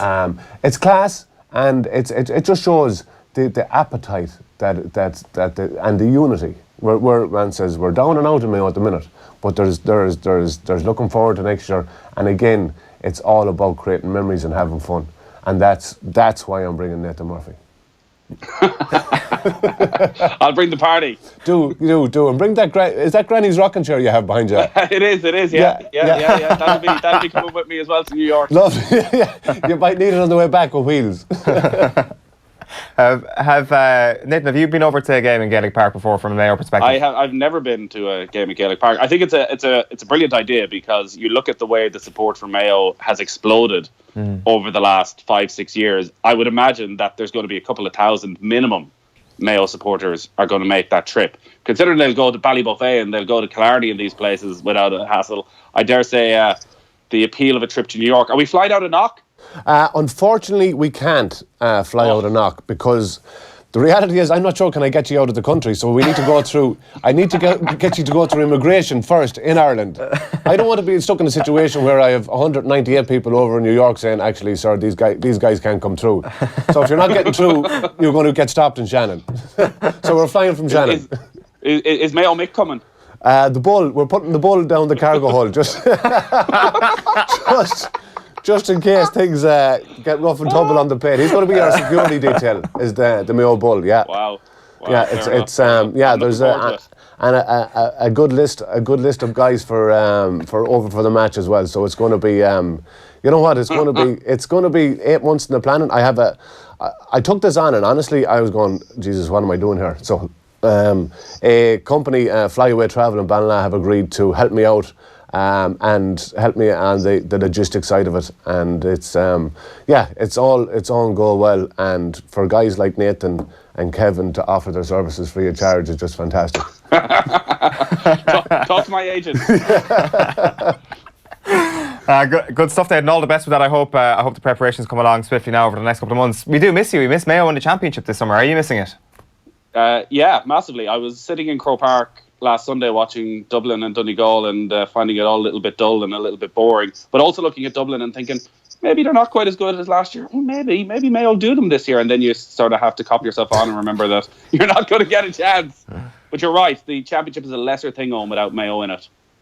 And look, this is the weekend to put all that to bed and have a reignited championship, because now it's do or die. Now, It wasn't last weekend. That has been up to this, because you have a set of group games. But now it's the really cut and trust, and this is this is your quarter final. This is your quarterfinals this weekend, really. If people want to find out more about the trip to New York, it's #TravelWithDB. #TravelWithDB. In about 3 weeks' time, I'll be announcing the full package itinerary details online and on web. And again, I have to say, it is 100% of any profits, and it's going to be minimal, but all profits, any expenditure surplus will go to a designated Mayo charity that will be announced in 3 weeks' time. Good stuff, great work. Nathan, we'll chat to you soon. Thanks a million for that. Cheers, lads. Take it easy.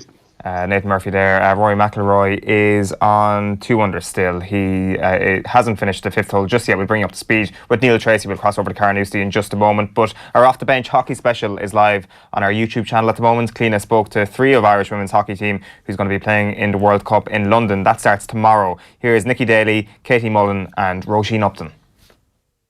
We're even saying outside, Katie, that like the rankings from kind of 5 to 16, you reckon anybody could beat anybody on the day? Yeah, definitely. And I think we definitely as a team carry that fighting Irish mentality, you know, where we can defend for our lives and score on the breakaway. And I know from you here in the hockey world, there's no nation out there that want to be drawn against Ireland really? Yeah. in crossovers, because on any given day we'll be a tough side to beat. So I think we take a lot of confidence in that. That's how other nations view us, and as Nikki said, the first goal is to get out of our group, and then we take each game as they come after that. Yeah, that's Off the Bench with Cliona Foley. You can check that out on youtube.com/offtheball to watch the full episode. Let's go back to Carnoustie for the British Open. Neil Treacy is standing by. Neil, how's it going there from Rory's perspective? Yeah, still level par for the day, Eoin, so 2 under at the moment. But it's been an interesting round so far. Obviously, last time I was with you, he had just missed that birdie putt on the first, about 10 or 15 feet left. It never really hit it, left it short of the hole. But on the second and third, he had 2 excellent up and downs. On the second, he went wide right at the green with his second shot, and he was kind of in an elevated position in the rough. Going downhill, and it was actually just a great shot to get it within maybe 1 or 2 foot and tapped in the par. Then on the third hole, went over the back into the rough again with his second shot, and a lovely putt from in the rough as well. Laid it up to a couple of feet and tapped it in. He has a good chance for birdie here now on the 5th hole. His second shot landed probably just under 10 feet inside the flag, so he'll be putting for that now in just a matter of seconds. After that, though, he's still 3 off the lead. Kevin Kisner's 5 under par still touched. Ryan Moore is 4. He, after a birdie on the third hole, just lipped out with an absolute monster putt there, which would have brought him level at the top. But Kisner goes out later on, just before 1 o'clock. Padraig Harrington starts his second round just before 10, so in just under an hour's time. He's 5 over par after yesterday's round of 76, so he'll need a good round to get in and make the cut. Of the other people out there this morning, Henrik Stenson, 2016 champion at Royal Troon, he's had a very tough start. 3 bogeys early on, so I've seen him fall from 1 under par to 2 over, while Dustin Johnson started the day 5 over and really outside the cut mark, but he's got an early birdie to get up to 4 over par now.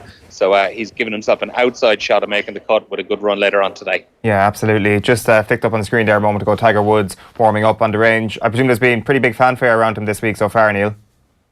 Yeah, the biggest galleries so far anyway, certainly from what I saw on the first yesterday, and in the mix zone afterwards and things like that. It's the Tiger show. It's always going to be Tiger. It doesn't matter how good he's playing or how bad he's playing. He's always going to be the main man if he's at a major, Yeah, absolutely. Neil Treacy, thanks a million for that. Thanks, Owen.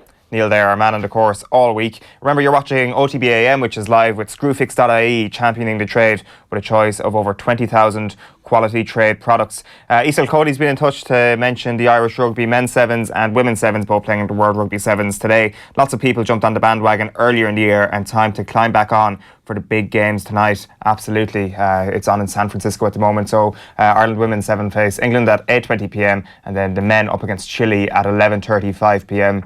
We did a few interviews with the men's team there recently enough. If you want to check them out, you can go on to youtube.com/offtheball.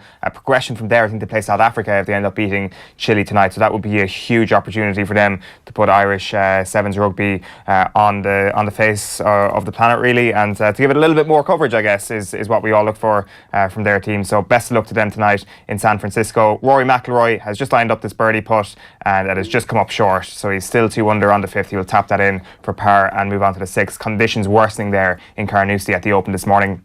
David, before we wrap up, just the two other games that we didn't mention, it'd be good to get your predictions at the very least from these two. So you've got Newbridge in Group 1, that's going to be Kildare against Galway, and then the Hyde for Roscommon against Donegal. Both even enough games, you would suspect. And we'll start with the one in the Hyde.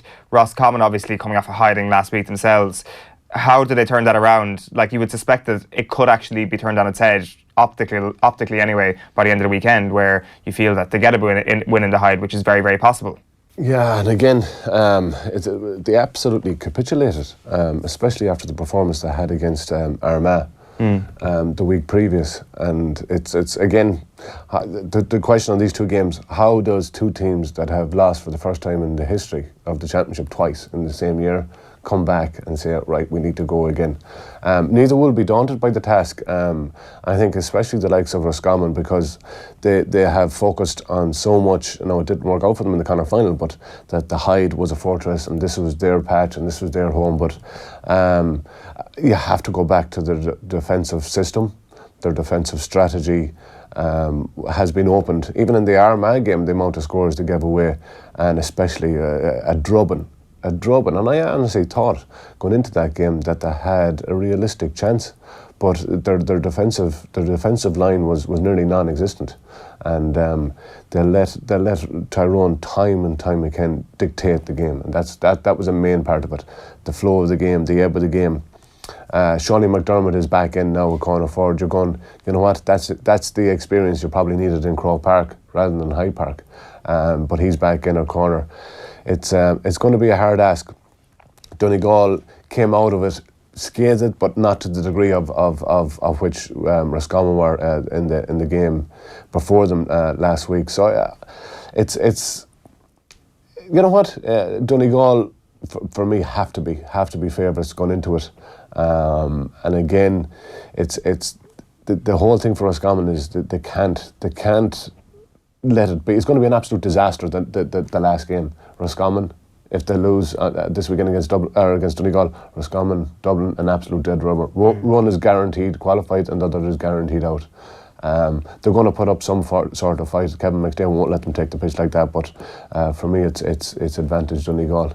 In the other one then, can Kildare do another Newbridge or nowhere sort of result like they did against Mayo? Well, you know what? They're going back to the scene, not of a crime, but of positivity, where they've had fantastic results and achievements this year, especially in the Mayo game. It's again, look at this is a Galway team that are coming on every single week and improving, and it's not just, you know, leaps and bounds. They're taking small steps, but it is small steps from a team that got to a league final, who are undefeated, who are Connacht champions, rightly so, 2 years in a row. Paul Conroy's injury, unfortunately, and he's, you know what, the unsung hero. The amount of work that he has done. There's two of them, and Ian Burke in the corner is another one. You only miss them when they're gone. He's going to be a major loss because they have that fulcrum of a midfield axis with Flynn and Conroy, and again it's that's been a pillar of their strength. Ian Burke was very impressive last weekend. Even though it was 2 points from play, but he was a lot of things. He was very good. I thought Bradshaw at centre back was excellent on Sean O'Shea. So it's Galway for me. This is again, you've continue what you've been doing, but you need to prove it two games in a row. As we seen last year, they come off the back of a great Connacht performance, Connacht championship, everything's going well, and all of a sudden it capitulates. It didn't capitulate against a very fancied, maybe overrated, but Kerry team, but I would say undercooked Kerry team. This is a big opportunity for Galway, and again, it's going to be vital. It's going to be vital going into the last game. They played 2 weeks in a row. They've had the hard championship. If Galway can cement a win in Newbridge, you can then dictate who plays what time, what length of a game, because you're guaranteed to be into the semi-final, and it'll be a lovely situation for Kevin Walsh, who has done an absolutely fantastic job in the last 3 or 4 years with Galway. Who's going to win in the Hyde and who's going to win in Newbridge? Donegal is going to win in the Hyde and Galway to win in Newbridge. So that's Kerry, Dublin, Donegal, Galway, which ultimately, if they win this weekend, you'd imagine they're your 4 semi-finalists. They're your 4 semi-finalists, but is it a Dublin-Kerry semi-final? That's the thing, it probably would be, wouldn't it? If Galway get the business done tonight, it's they've all but cemented a place avoiding the dubs, and if Kerry beat Monaghan, they'll have done them a huge favour, obviously, but that is a big if. I like your confidence personally for Kerry and Clonus on Sunday, but I'm not sure if I go along with it. I'm very, as someone rightly pointed out to me, I was confident for Roscommon versus Tyrone, and now look at Brady. But we can only talk about these things on Monday. Absolutely, that's it. We'll get you on again next week to give your take ahead of round 3. Hopefully there'll be a bit more. Thanks for everything today. Cheers on. What's the hashtag again for the... hashtag TravelWithDB, and again, 100% it's for charity. But the main thing we're going to get out of it is a sense of fun and togetherness that has been there from Mayo supporters from generations. Yeah, I kind of want to go on the trip myself, but I don't think I qualify. Well, you have to be from somewhere. You don't have to be from Mayo. Right, okay, there you go. There's an open ticket to all of us non-Mayo people there. You have to be from somewhere. You don't have to be from Mayo. Just a sense of identity. Thanks a million, David. We'll chat to you again next week. Tonight on Off the Ball from 7 o'clock, we've got Friday Night Racing. It kicks off with Johnny Ward and Patrick Mullins. It's a good one. You don't want to miss that. The Super 8's build-up continues. Darragh O'Conneda and Michael Meehan, they're joining Ger a little bit later on. We've also got the crappy quiz. I don't think it can be as bad as last week, but you never know with that. We've also got the hurling show a little bit later on this afternoon, before all that, at the earlier time of 12:30. But to play you out today, earlier this week, I went out to the National Sports Campus in Abbottstown to chat to some of Ireland's best athletes ahead of the 2018 European Championships. We brought you Phil Healy's story. You can check that out over on our YouTube channel, and our chat with Olympic diver Oliver Dingley is also up there now as well if you want to check that out. But here's how I got on with Thomas Barr. As you can see, Thomas Barr joins me now. Thomas, how are things? Not too bad at all. It seems things are going pretty well for you at the moment. Every time I Google your name, it's like a new personal best, a new season best for Thomas Barr. That curve is rightly on the way up. Yeah, so far it's been good. Like, the season was a bit of a slow burner, but it's starting to kind of come into good stead now, just at the right time. Because there was a few niggling injuries at the start of the season, the start of the outdoor season anyway. I actually was injury free. It was just I was trying to find rhythm. I just couldn't get things going. You know, I was quite fast over the first 200 of the race, but then the final 200 I was kind of dropping off. So had a chat with my coach, and we kind of said, right, we need to go out a bit more relaxed, run more like I used to run, sort of. But we were kind of thinking it's really since Rio that I've had a full fast race, really. So it was just trying to find that rhythm, and we found it again. You were running over 200 last night. Yes, I dropped down in the distance. I had a half day yesterday. Yeah. And what's the thought process behind that? It's just rhythm. It was just the best available opportunity there. Yeah. So basically, like, at the moment now, we kind of have the hard work done. The 400 work is done. So we were just trying to work on speed, really. Okay. So the last week or so has been based on trying to work on speed, and then basically wanted to just do a 200 in Cork just for a bit of crack, and I was way out of my depth. I was out the gap. I was watching the race as much as I was taking part from behind, and I was thinking halfway through, or not halfway, but about 50 metres to go, I was like watching Marcus Lawler. I was like, either Marcus is running a stormer here, or I am running like a donkey. And he was running a stormer. He was running a stormer, yeah. So because he was so far ahead, and then I ended up coming home with a PB as well. So I was happy with that. Yeah, it was a good run. Good night's work down in Cork last night. Absolutely. It's weird, isn't it? Because you think about people jumping up the distances, and the obvious problem is they don't have the legs for it. But dropping down must be a weird one, because you obviously have the legs for it. It must be kind of a weird one of almost not pacing yourself, but saying, listen, the way I'm conditioned to pace myself actually is completely different when I'm running a 200. It's completely different, yeah. Because, like, even my start, say, for the first 50 metres, I don't think I changed it, which I needed to. I didn't get out probably hard enough last night. But it is good that I know the speed is there, and I know I can comfortably go out over the first 200 now in the 400 hurdles quite quickly and comfortably. Your preparation for the Europeans has been quite interesting. I wanted to chat to you about Oslo and the situation at the Diamond League meeting there. Do you want to explain to people who missed that what happened around Oslo? Okay, so basically I had a meet in Finland, I think it was, and I had run okay. I hadn't run as well as I would have hoped. I landed into Dublin. I was staying with my girlfriend in Dublin that night, thankfully. And I got a phone call basically from my agent just to say, do you want to race in the Diamond League in Oslo? And like the Diamond League is the Premier League of athletics, you know, you don't turn it down.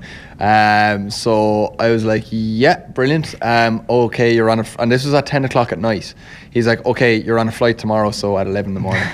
And I was like, right, okay, I need to just literally pick myself up, turn myself around, didn't get any washing done, literally barely had time for a shower, went to sleep, up the next day, straight back out. Landed into Oslo at about probably 4 or 5 p.m. Their time. Got to the hotel, got a small bit of food, straight to the track, warmed up and straight out and ran the race. Then you had time to edit the Instagram, the little start list as well to get your name in there. Yeah, I had just enough time to do that in the airport. Yeah, it went pretty well for you. Like it's such an interesting element of it because it's something that we're not used to seeing because we're used to seeing just you representing Ireland. And as we were just saying off here, it's even strange to see you running without the Irish singlet on or without the Irish uniform on. And it's a whole other elements to athletics that I guess we're not watching all that time in Ireland, but it is a huge market that we don't quite appreciate. Yeah, that's it. I mean, we don't have that many athletes at the moment. Well, we do, I suppose, but there's not many that won't. You won't see as much, say, coverage of Irish athletes at major competitions other than the Europeans, Worlds, or Olympics. But the Diamond Leagues will be televised. They're the ones that you're going to see people at, and that was the one I was wearing my red and white New Balance kit. So that's what I wear all the way through the season until it comes to Nationals, where I'll wear my club singlet, and then Europeans, where I'll be wearing back into the Irish kit again. How do you get into that circuit? Is it just times by being one of the best, by having that unbelievable performance in Rio? Is that what got you into the Diamond League essentially? Yeah, so like back in 2015 I became a regular on the Diamond League. I was in 5 or 6 of them that year, and basically it's just I had ran a fast time at the start of the season, got into the first Diamond League that year, ran well there, and then it was kind of a snowball effect because I was I was on the medal, or not on the medal, I was on the points board. I got invited then from then on, and I kept improving. Off the back of Rio, I could have performed. I could have taken part in any of them in 2017 really that I'd wanted, but I unfortunately picked up a few injuries. And then this year I got one invite and that was it. Hopefully I'll put down a faster time earlier in the season next year, and I might get a couple more. Yeah, it's interesting, isn't it? The whole peaking for the outdoor season. Like, you don't really ever get an opportunity as an athlete to winter well, so to speak. There is no off season as such. Yeah, I'll get like 4 weeks off in September, say, this year, and then it's just a really, really long pre-season, basically, is what it is. And you've got to pick and choose the Diamond League meetings. For example, I think there's one in London this weekend, and like with the European Championships coming so close, it's almost like an unwanted friendly before the World Cup. It's like, actually, no, I want to train a little bit more, which I think you're going to select to do. That's it. It is a bit of a toss-up. Like, I got a text there from my agent only about a half an hour ago to say, if a lane came up in London Diamond League, would I take it? And I kind of, like, a big part of me wants to train, but then another part of me is saying this is a Diamond League, it's another really good race to put down beforehand. But a big part of me is just wanting to train now for the next couple of weeks in the lead up to Nationals, and then Berlin. I'll have to chat to my coach. He's the brains behind the operation. Sure. What are the times like in the Diamond League at the moment? Have you noticed an appreciable difference in, say, the times in 2016? Massive. Really? Absolutely massive this year. 400 metre hurdles in the Diamond League. 400 metre hurdles in general at the moment is on fire. There's a guy called Samba from Qatar who I've seen is flying it. He's running 47s like they're nothing. He's just doing them for fun at this stage, which is absolutely crazy. And then the Karsten Warholm, Norwegian guy, he's going to be in the Europeans. He's running low 48s consistently and even dipping into 47s.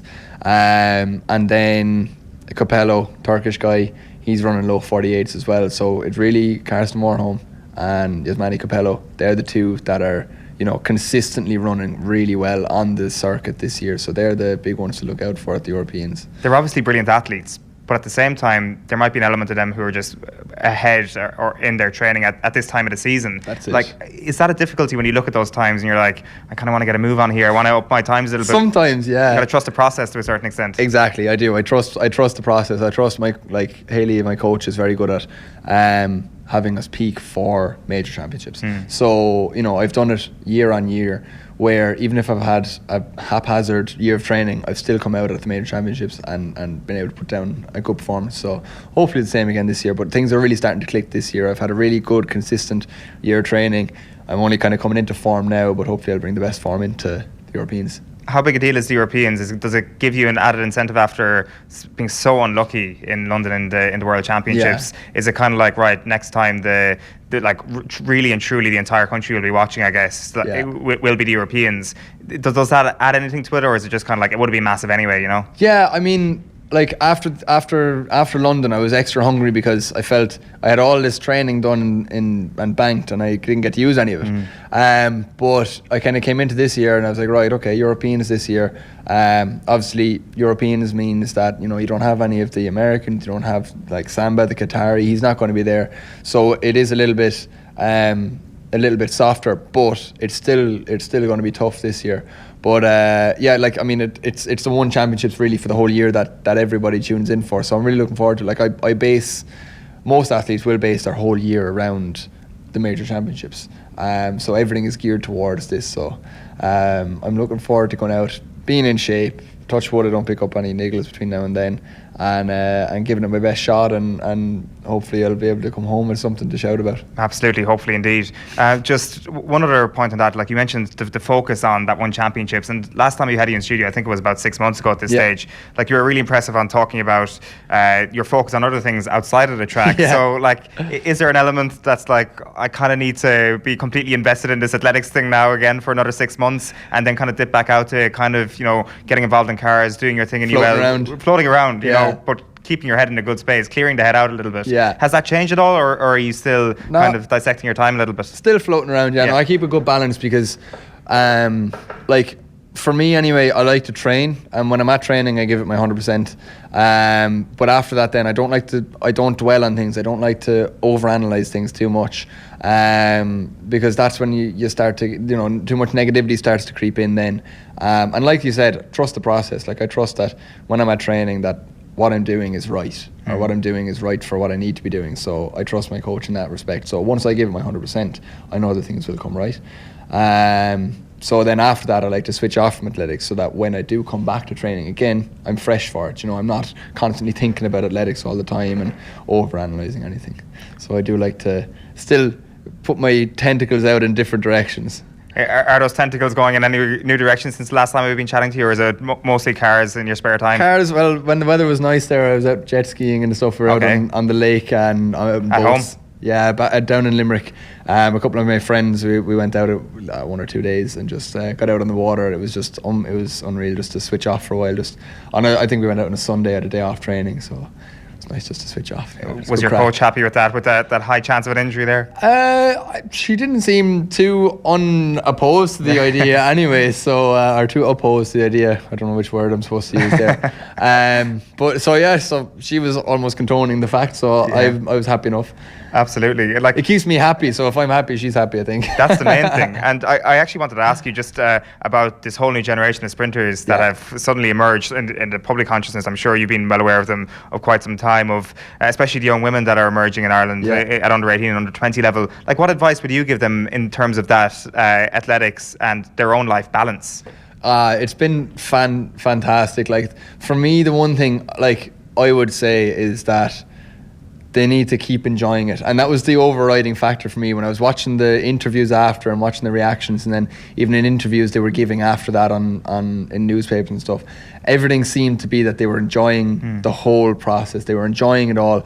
None of their interviews were calculated. They were purely emotional. They were loving it, excited, which is the way it should be. You know, it wasn't like, you know, they got a medal and it was like, yeah, that was good, but we could do this and we could do this. It wasn't. It was just pure, we got a medal. This is amazing. Let's enjoy it. And now it's just about basically nurturing that, keeping the foot on the gas, keep doing what they're doing, and bring them on to the next level then. And you know, it's a danger zone really for teenagers to drop out. Especially kind of, you know, moving through the later years in school and into college. So now we need to keep them in the sport, bring you up through the senior ranks. Yeah, the one struggle is for the public and for us in the media really is to keep our expectations in check a little bit, because like straight away I'm thinking Tokyo and 2026 Olympics, medals left, right and centre, you know. That's it. Yeah. Well, you know, there's nothing stopping it. Hopefully, you know, we will be able to bring them on to that level, bring them on to major championships, to European Senior Championships, World Senior Championships, and then Olympics. Yeah, in 2020. Like, it's really, really exciting to see such raw talent coming through, once we can look after it and bring up through the ranks, it's really exciting to see that, you know, especially for sprinting. You know, Ireland isn't, and for me being a sprinter anyway, I'm obviously going to say that, but for sprinting in Ireland, it's not really a tradition of ours, so it's great to see the likes of the relay team absolutely powering through a world field. Yeah, absolutely. Well, it's exciting times for yourself, and best of luck on the track. It'll be great to see you back in the Irish singlet this summer. Thanks very much. OTB AM. Thanks to Screwfix.ie, championing the trade with a choice of over 20,000 quality trade products.